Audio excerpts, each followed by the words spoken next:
All right, good morning, York College. My name is Bailey Davis. I work here. I don't go here. I have to explain that a lot to visitors. I am not a student. I graduated 3 years ago. So those of you that think I'm a student, I'm not. I first wanted to start off this morning talking about something that I'm not going to talk about. I don't usually wear t-shirts and jeans when I get up to present in front of a bunch of people. But I have a younger cousin who just went into surgery this morning. His name is Mason. He's 13 years old. He, back in November, was diagnosed with bone cancer. So today they are taking a huge portion of his leg and the bone and they're removing that. And so I am just asking for a lot of prayers for him, for his family, for the doctors that are working with him. I have a bunch of these bracelets, actually. If you guys want to come and get one after chapel, I would love for you to wear that as a reminder today, for weeks to come, to just pray for his recovery, to pray for him and his journey. And so come and find me after chapel, and I will definitely give you a bracelet, and just ask that you guys just continue to pray for him today. So I wanted to start off this morning by telling you guys a couple of stories about myself, because I know myself pretty well. I had this goal when I was little to be an artist. I wanted to be like this great artist. So when I was about 9 or so, my Grammy, I'm going to speak about it a lot, my Grammy was like, hey Bailey, they're doing this contest for the Christian Women magazine for you to submit a photo that you've drawn of your family for this little piece called What Family Means to You. And so they had a bunch of kids submit their own artwork of their family. So there's 7 people in my family. I have 4 siblings and then my 2 parents. And so I drew us each in a corresponding color that we were all assigned. My dad has red hair, and so I drew like this nice toupee of like crayon and colored pencil on top of his head. I drew myself like flawlessly. I looked really good. All of my siblings did not look so good. I didn't spend as much time with them. I didn't really care. But it was about me, so that's fine. Then I read this little snippet like, family means to always love, to always support, or something like that. Something, I don't really know what it said. So I submit this drawing, and a few weeks, a month or so later, they send me actually the actual magazine that it was published in. So I am a published artist. And so they send me this magazine, and so I'm like flipping through it, and I'm looking, and then all of a sudden I get to my page, and the thing is in black and white. And I was like, rude. So I was like, okay, whatever, I'm still going to be an artist. So fast forward to like my senior year of high school, and I, one semester, was really driven and only took art classes. I was in this like sculpting class or something, I don't know. But my teachers really loved me. They thought I was great. I was definitely one of those kiss-up students. But I created this like beautiful flower arrangement made out of paper. And so it was like pre-Pinterest flowers. Like that was my original idea, just so you all know. So I made these flowers. They were super colorful, really bright, really pretty, like had these stems. I made this vase to put them in. Like it was like this really pretty arrangement of flowers. And then I did a bunch of other like subpar tasks throughout the semester, but like my main thing for that semester was this really pretty bouquet of flowers. And my city that I grew up in, they do this thing called the Right Touch magazine, which is similar to like our Unvarnished Words that we used to publish here, where we have student works published. And so people from the several school districts in my town could submit their pieces of work to this magazine. And so my art teachers were like, oh Bailey, we're going to submit some of your artwork to this. And I was like, cool, that's fine. I was like, obviously they're going to pick the flowers. And so they come back to me a few weeks later and like, oh Bailey, we just got word that they picked one of your pieces of work. And I was like, oh duh, the flowers. Were like, no. And I was like, what? And so they were like, they picked this mask that I made. And I made this like really, really ugly cow mask. Like, I love cows, but it was ugly and it was bad. Not look good. It was like super abstract, not my thing, not something I really was proud of.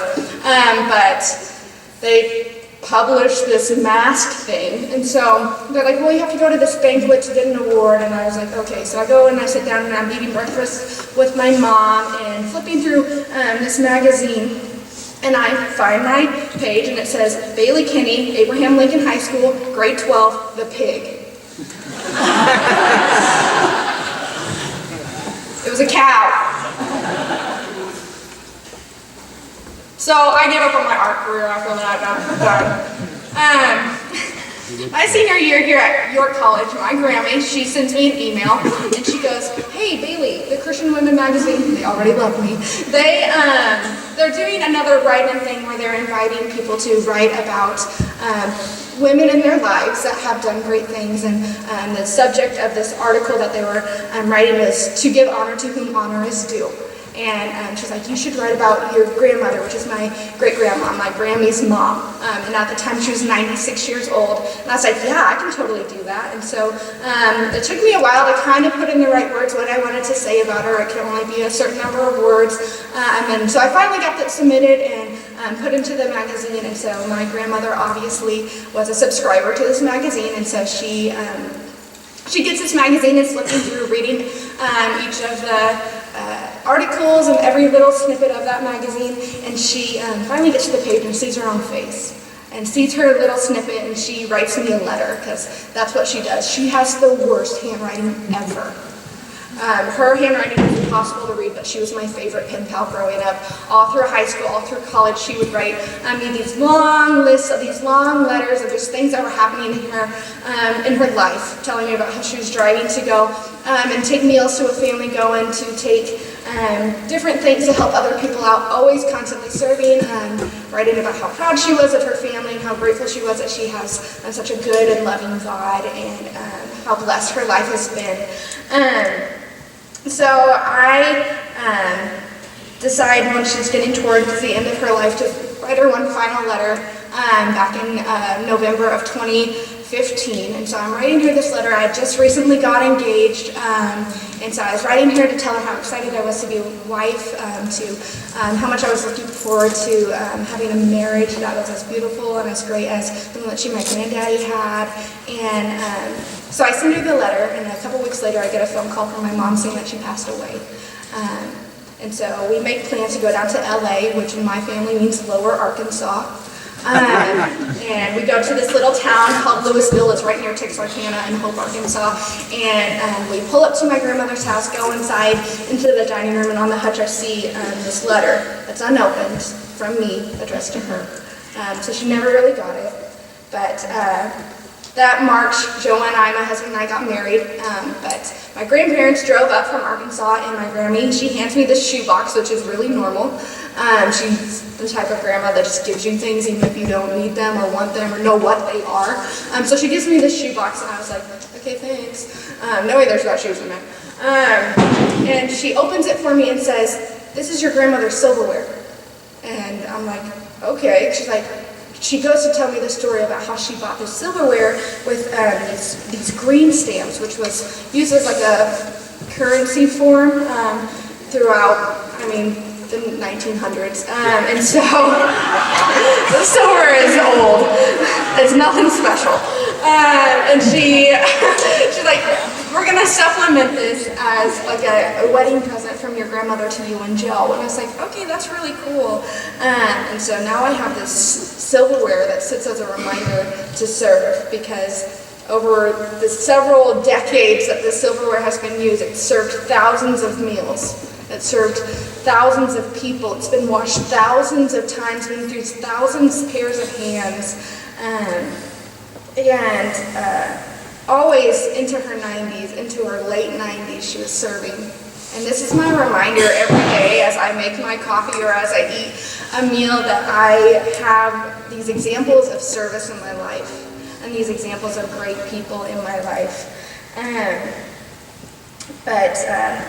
We finally laid my grandmother to rest on what would have been my granddaddy's 103rd birthday. And at the funeral I didn't cry.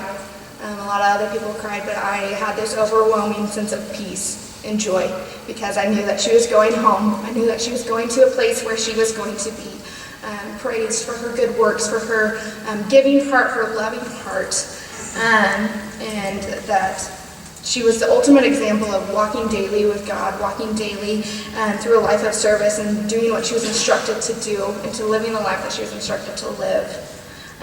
One of my favorite pieces of scripture is found in Esther, and specifically when her cousin Mordecai is talking to her in chapter 4, verse 14, and he says to her, perhaps this is the moment for which you've been created. And I just want to encourage you guys to look for the moments for which you've been created. Look for the moments for which you can serve. Look for the moments for which you can love, which you can give. I want you to aspire to be the ones that are leading you down straight paths, leading you and walking beside you, helping you along the way, reaching out and connecting with those people. I mean, obviously I wasn't created to be an artist. I don't really know what I was created to be, but I know I was created to love, and I just want to encourage you guys to go out and love today. So, thank you.